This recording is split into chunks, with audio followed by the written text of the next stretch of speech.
Hello students, आज हम करेंगे control and coordination in animals. इससे पहले जो हमने चैप्टर किया वो था control and coordination in plants, जिसमें हमने पढ़ा था कंट्रोल प्लांट्स में कोऑर्डिनेशन और कंट्रोल किया जाता है हार्मोन से, जिसको हम कहते हैं फाइटो हार्मोन्स। और फाइटो हार्मोन्स की वजह से प्लांट्स में डिफरेंट टाइप्स ऑफ मूवमेंट भी होती हैं, जिसमें हमने ट्रॉपिज्म के बारे में पढ़ा। लेकिन वैसा सिस्टम एनिमल्स में नहीं होता है। एनिमल्स के अंदर कंट्रोल एंड कोऑर्डिनेशन करने के लिए दो अलग अलग सिस्टम प्रोवाइड किए गए। एक नर्वस सिस्टम है और एक हमारे पास हार्मोनल सिस्टम है। तो एनिमल्स में कंट्रोल एंड कोऑर्डिनेशन पढ़ने के लिए हमें नर्वस सिस्टम और साथ में हार्मोनल सिस्टम, ये दोनों के बारे में डिटेल पढ़ना पड़ेगा। तभी मालूम पड़ेगा कि एनिमल्स में कंट्रोल और कोऑर्डिनेशन दोनों चीज़ें एक साथ कैसे होती हैं। तो हम नर्वस सिस्टम से स्टार्ट करते हैं पहले कि नर्वस सिस्टम क्या होता है और किस तरह से बनता है, क्या क्या काम करता है एनिमल में। और ये प्लांट्स में तो था नहीं, इसीलिए प्लांट्स में सिर्फ केमिकल कंट्रोल दिखाया गया। अब सबसे पहले देखते हैं नर्वस सिस्टम। नर्वस सिस्टम की ज़रूरत क्या है एनिमल्स में? नर्वस सिस्टम की नीड सारे के सारे वॉलंटरी एक्शंस कंट्रोल करने के लिए। वॉलंटरी एक्शंस कंट्रोल करता है नर्वस सिस्टम हमारी बॉडी में। इनवॉलंटरी एक्शंस को सब कंट्रोल करने का काम नर्वस सिस्टम का है। इनवॉलंटरी एक्शंस का मतलब जो हमारी बॉडी में कोई अपने आप कंट्रोल करते हैं, जिसमें हमारी अपनी विश इन्वॉल्व नहीं है। तो इनवॉलंटरी एक्शंस हमारे सारे इंटरनल बॉडी ऑर्गन्स की फंक्शनिंग में आता है। फिर उसके बाद हमारे पास आता है लर्निंग, थिंकिंग एंड कैलकुलेटिंग। ये सारी चीज़ें हमारी जो चीज़ें हैं, ये सारी चीज़ें नर्वस सिस्टम के अंडर आती हैं, जो कि अपन एनिमल्स में ये बहुत हाईलाइटेड होता है। Plants can not do any kind of learning, thinking and calculations, whereas an animal do because they have a very well developed nervous system. So this is all what we need nervous system to do, and the nervous system in animals, they do this work. Now let's start with the very smallest unit. अगर हम कहें कि nervous system बना किससे है, इतना complicated nervous system animals का है हमारे पास। ह्यूमन ब्रेन के अंदर इतना, हम ब्रेन का नाम, जब भी नर्वस सिस्टम का नाम लेते हैं तो ब्रेन का नाम याद आता है हमें। ब्रेन, हमारे दिमाग ब्रेन होता है हमारा नर्वस सिस्टम। लेकिन ये अगर हम कहें नर्वस सिस्टम बना है तो किस सेल से बना है, उसका नाम होता है neuron. Neuron is the smallest functional and structural unit of nervous system. Functional and structural unit, तो सबसे छोटा और सबसे जो काम ये करेगा वही आपका नर्वस सिस्टम काम करता है। तो neuron is the smallest structural unit of nervous system. Nervous system in animals, और एनिमल्स में वील टॉक अबाउट ह्यूमन। हम इस चैप्टर में ह्यूमन के बारे में ज़्यादा बात करेंगे। तो शुरू करते हैं न्यूरॉन्स के पार्ट्स में। तो न्यूरॉन के कुछ पार्ट्स की लिस्ट बना लेते हैं पहले। पहला पार्ट होता है इसमें साइटॉन। आप इसको सेल बॉडी भी बोल सकते हो, आप इसे पेरिकैरियन भी कुछ किताबों में बोला जाता है। चलो, दूसरा होता है एक्सॉन। इसको, ये लॉन्ग पोर्शन होता है, लॉन्गेस्ट पोर्शन होता है इसका। फिर इसके बाद इसमें होते हैं स्मॉल स्मॉल डेंड्राइट्स। ठीक है, तो ये तीन हिस्सों में हम न्यूरॉन को डिवाइड करते हैं। तो डायग्राम के साथ इसको लर्न करते हैं कैसे बनता है neuron. Let's start with the diagram. ये जो चीज़ें हमने यहाँ लिखी हैं, हम ये सारी की सारी चीज़ें उसको डायग्राम की फॉर्म में बनाते हैं। तो देखते हैं न्यूरॉन कैसा बनता है। न्यूरॉन को बनाने के लिए we use small star like appearance like this. आप इस तरह करके बनाओ। ये छोटी छोटी जो स्टार लाइक अपेंडेजेस हम निकाल रहे हैं, ये एक्चुअली में डेंड्राइट्स है। ये इस तरह करके ये बन गया। तो जो साइटॉन है, this portion is called cyton. ये हमारा साइटॉन है। अब साइटॉन के अंदर क्या होता है? एक न्यूक्लियस होता है। न्यूक्लियस, क्योंकि न्यूरॉन एक यूकैरियोटिक सेल है ह्यूमन बॉडी में, तो इसमें न्यूक्लियस होता है। न्यूक्लियस के आसपास जो साइटोप्लाज्म होता है वो ग्रैन्युलेटेड होता है। इसमें छोटे छोटे ग्रैन्यूल्स होते हैं जिनको हम बोलते हैं निसल ग्रैन्यूल्स। तो ये ग्रैन्युलेटेड साइटोप्लाज्म इसमें होता है। फिर ये जो अपेंडेजेस जो निकाली हैं हमने, ये ब्रांचेस जो निकल रही हैं, इन्हीं ब्रांचेस को हम बोलते हैं डेंड्राइट। ये है डेंड्राइट। अब इतनी सारी डेंड्राइट्स हैं, ये डेंड्राइट्स का काम होता है एक्सॉन से, डेंड्राइट का काम होता है टू रिसीव इम्पल्स, ध्यान से देखना, टू रिसीव इम्पल्स। तो डेंड्राइट क्या करते हैं, इम्पल्स को रिसीव करते हैं। अब इन्हीं डेंड्राइट में से जो डेंड्राइट बहुत बड़ा हो जाता है हम उसको एक्सॉन का नाम दे देते हैं। तो हमारे पास ये एक्सॉन आ गया। अब एक्सॉन के ऊपर एक लेयर होती है, राइट, इस लेयर के ऊपर एक और लेयर होती है, अनकंटिन्यूस लेयर हम इसको बोल देते हैं। अनकंटिन्यूस लेयर का मतलब हो गया कि कहीं होती है कहीं नहीं होती है। हम इसको इस तरह ड्रॉ करते हैं, राइट, ये हमारे पास ये हमारे पास इसके ऊपर एक्सॉन के ऊपर माइलिन शीट कवरिंग होती है। तो आप इसको इसी तरह बनाओ। मैं एक डिफरेंट कलर इसलिए यूज़ कर रही हूँ ताकि आपको डिफ्रेंशिएट पता लगे इसके अंदर। ये हमारे पास लेयर है एक, और इस लेयर के ऊपर रहती है माइलिन शीट, राइट। अब माइलिन शीट जहाँ जहाँ है वो तो कवर्ड है, जहाँ जहाँ माइलिन शीट नहीं है उस पोर्शन को हम बोलते हैं नोड्स ऑफ रणवीर। ध्यान से समझ लो। अब देखो फिर से बना रहे हैं, फिर से ये जो स्टार जैसा स्ट्रक्चर हमने बनाया है, इसमें सेंटर में हमारे पास ये न्यूक्लियस है, न्यूक्लियस के आसपास साइटोप्लाज्म है, साइटोप्लाज्म ग्रैन्युलेटेड होता है। जो ये स्टार लाइक है, ये थ्रेड लाइक स्ट्रक्चर जो निकल रहे हैं इसमें से, इसे डेंड्राइट कहते हैं। ये इम्पल्स को रिसीव करते हैं।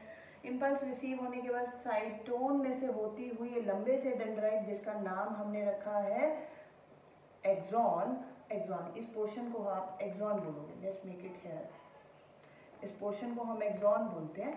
अब एक्सॉन के ऊपर कवरिंग होती है माइलिन शीट की, हरे रंग की बनाई है हमने। ये माइलिन शीट एक तरह की इंसुलेशन शीट होती है। जिस तरह हमारी घर की वायर्स में करंट दौड़ता है, तो आप उस करंट से बचने के लिए क्या करते हैं, हम उसके ऊपर प्लास्टिक की कवरिंग चढ़ाते हैं। जब हम उसके ऊपर प्लास्टिक की कवरिंग चढ़ाते हैं तो हमें शॉक नहीं लगता है, राइट। और आपस में तारों में भी करंट आपस में ट्रांसफ़र नहीं होता है, वो शॉर्ट सर्किट नहीं होता है। तो सेम हमारी तरह जो नर्व्स होती हैं, जो न्यूरॉन होता है, न्यूरॉन के अंदर जो इलेक्ट्रिक इम्पल्स हमारा जो जा रहा है, जो सेंसेशंस जाती हैं, वो भी एक तरह की इलेक्ट्रिक करंट की तरह ही होती है।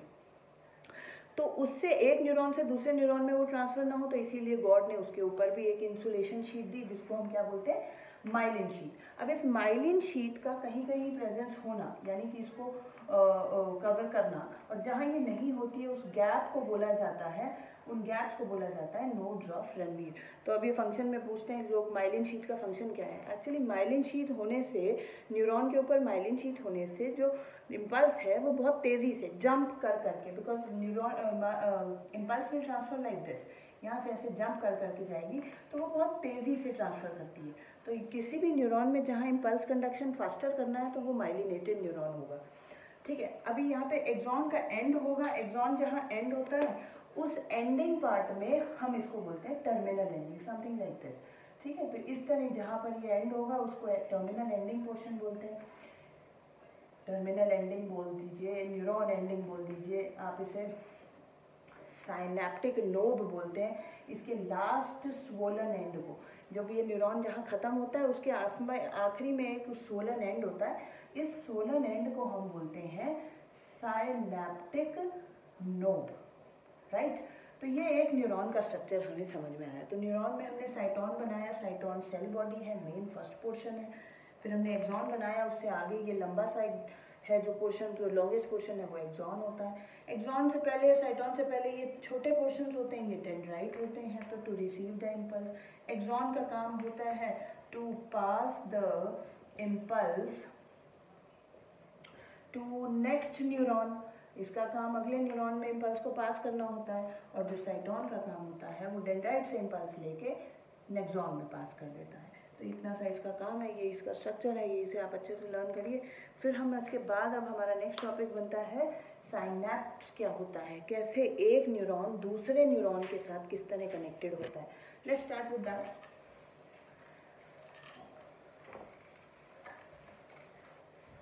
अभी हमने इतना नर्वस, इतना कॉम्प्लिकेटेड नर्वस सिस्टम है, तो एक न्यूरॉन हमारी बॉडी में लॉन्गेस्ट सेल की तरह हम इसे कंसिडर करते हैं। तो मान लीजिए कि हमारे पास एक ये न्यूरॉन है, राइट। एक न्यूरॉन स्ट्रक्चर हमारे पास ये है, ये हमारा एक न्यूरॉन है, ये इसका एंडिंग पोर्शन है, टर्मिनल एंडिंग पोर्शन है। टर्मिनल एंडिंग पोर्शन जहाँ ख़त्म होता है वहाँ पर स्वोलन एंड होता है, जिसकी साइनैप्स होती है, साइनैप्टिक नॉब्स होती हैं। इसको हम न्यूरो मस्कुलर एंडिंग भी बोल सकते हैं अगर ये न्यूरॉन मसल में एंड करेगा। इसका ये न्यूक्लियस बना दिया, ये इसके डेंड्राइट्स बना दिए। तो आप समझ जाओ इसमें साइटोन है portion, this is the central portion, ये इसके डेंड्राइट्स बना दिए हमने, ठीक है। और इसका हमने ये एक्सॉन बना दिया। एक्सॉन के ऊपर हम इसकी कवरिंग भी कर देते हैं, माइलिन शीट की कवरिंग भी कर देते हैं। चलो ये हमने इसकी माइलिन शीट करा दी, इसको कवर कर दिया है इसके ऊपर। अब कहता है कि अब क्या होगा, अगला न्यूरॉन इसके साथ कैसे कनेक्टेड होगा। एक न्यूरॉन से दूसरे न्यूरॉन में जब मैसेज कंडक्शन होता है, इसी को तो इलेक्ट्रिक इम्पल्स कंडक्शन बोलते हैं। तो कैसे होगा, तो जो अगला न्यूरॉन होगा हम उस अगले न्यूरॉन को ग्रीन कलर से बनाते हैं, देखते हैं कैसे। तो जो अगला न्यूरॉन होगा उसके डेंड्राइट्स, अगले न्यूरॉन के डेंड्राइट्स बिल्कुल पिछले न्यूरॉन के साइनेप्टिक नोब के सामने आते हैं, लेकिन इसको टच नहीं करते। यहाँ पे ये अगला न्यूरॉन है, अगले न्यूरॉन को इस तरह कह रहा है कि ये जो इसका साइनेप्टिक नोब है, ये इसका साइनेप्टिक नोब है, ये अगले वाले न्यूरॉन के डेंड्राइट के सामने आते हैं, but there is a gap left between the two neurons. इस गैप को हम बोलते हैं साइनैप्स। साइनैप्स, तो हम क्या लिखेंगे साइनैप्स की डेफिनेशन, तो आप लिख लीजिए इसको, what is synapse. It is a small gap between the terminal ending of first neuron and the dendrite of second neuron। पहले न्यूरॉन के टर्मिनल एंडिंग के और दूसरे न्यूरॉन के डेंड्राइट के बीच में जो जगह होती है, उस खाली जगह को हम साइनैप्स बोलते हैं। और बहुत इंपॉर्टेंट प्लेस है ये साइनैप्स, इससे बहुत अच्छा काम होता है, इससे इलेक्ट्रिक इम्पल्स कंडक्शन होना है इसी गैप में से। और इस तरह कोई भी न्यूरॉन बैक टू बैक एक से आके जुड़ेगा और हम उसको long network of nervous system से क्रिएट कर देते हैं। तो इस तरह ये बहुत सारे डेंड्राइट्स हैं, हर जगह से एक एक्सॉन आके कंबाइन कर रहा है इनके साथ, तो network of electric impulse conduction चलता है। Let's start understand what happens between the synapse, how the electric impulse is conducted. Let's learn how impulse is conducted.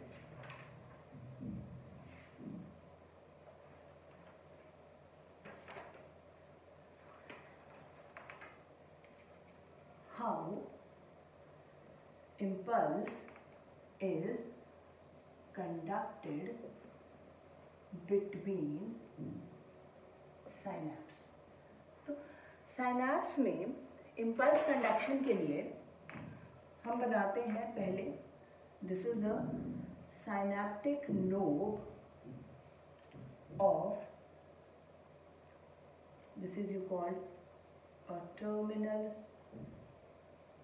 Ending of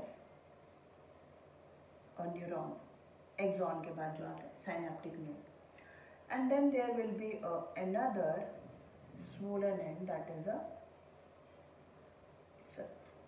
starting part, or you can say dendrite portion. Now there is some kind of chemicals present in this. इसके अंदर बहुत सारे chemicals vacuoles में vesicles की form में present होते हैं। इन केमिकल्स को बोलते हैं हम न्यूरोट्रांसमीटर।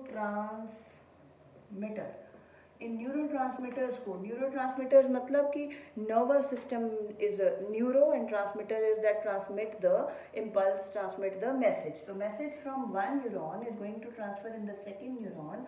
तो क्या होता है, अगर हम पढ़ें हायर क्लासेस में, इसका एक ही न्यूरोट्रांसमीटर मेन माना जाता है, एसिटाइल कोलिन इसका नाम होता है, याद कर लीजिए।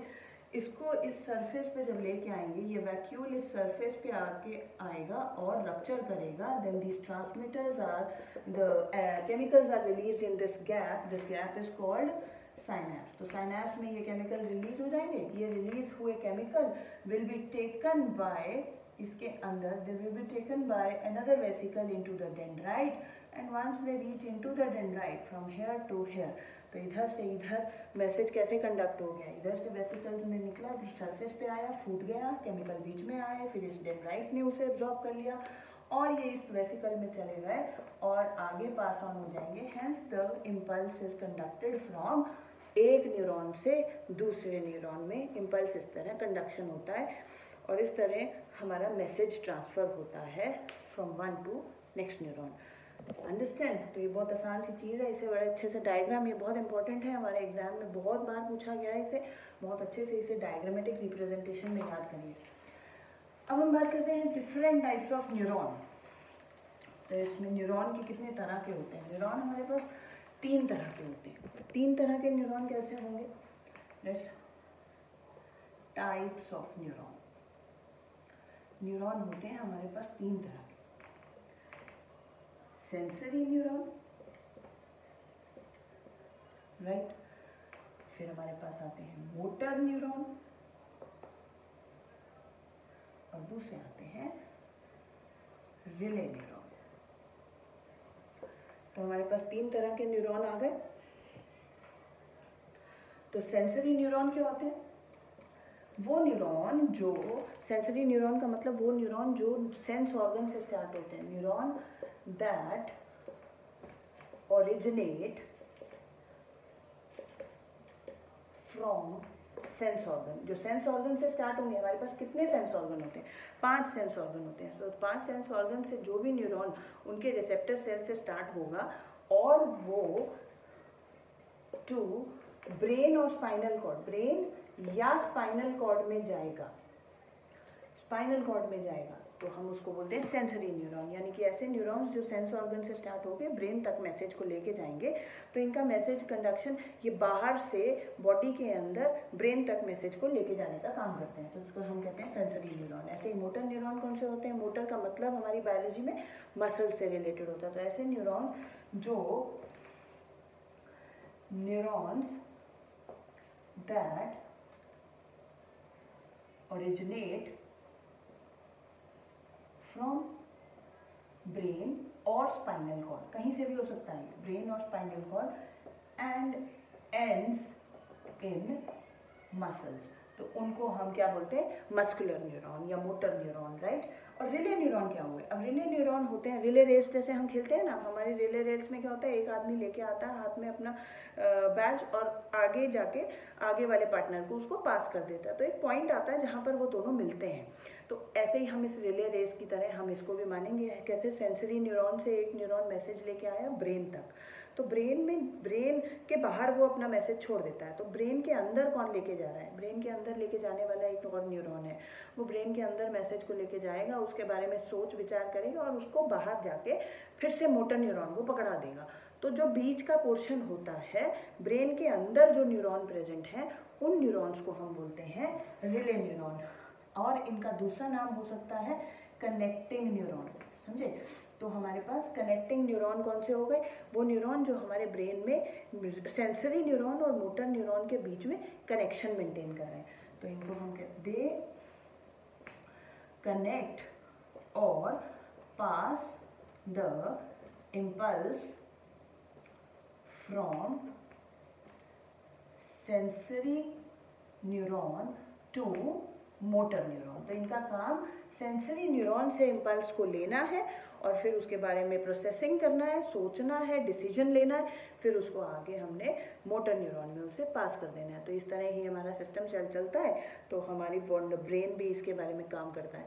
तो let's learn this, the type of neuron कितना? सेंसरी, रिले और मोटर। सेंसरी ऑर्गन के साथ रिलेटेड है, सेंसरी ऑर्गन से बाहर से इम्पल्स के मैसेजेस को रिसीव करते हैं और ब्रेन तक पहुंचाते हैं। ब्रेन उनके बारे में सोच विचार करता है, न्यूरॉन, उसमें जो न्यूरॉन है वो ही मैसेज सेंसरी से लेके आगे मोटर न्यूरॉन में पास कर देता है। मोटर न्यूरॉन अपना मैसेज लेके मसल तक जाता है, जो बाद में एक्शन करता है, जो रिस्पॉन्स शो करता है। तो इस तरह हमारे तीनों न्यूरॉन मिलके हमारे लिए मैसेज कंडक्ट करते हैं। So that's all for today. In the next video, we'll be discussing the detail of nervous system that includes brain and spinal cord also. Thank you guys.